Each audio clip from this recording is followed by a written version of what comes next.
c'est vraiment vraiment dommage que Joe Boy n'ait pas su maintenir son buzz parce que je le voyais vraiment comme l'un des prochains talents du Nigeria.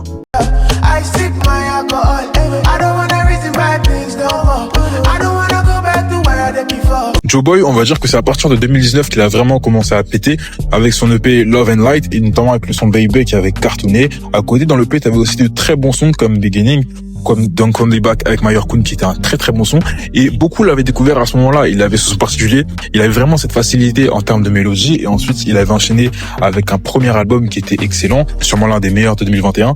T'avais de très bons sons comme OG, comme Focus, comme Number One. Ensuite, il enchaîne avec Alcohol qui était vraiment aujourd'hui à l'heure actuelle toujours son plus grand hit. Le son a pété, le son a cartonné partout. Et pour moi, à partir de ce moment-là, la suite était lancée, la suite était tracée.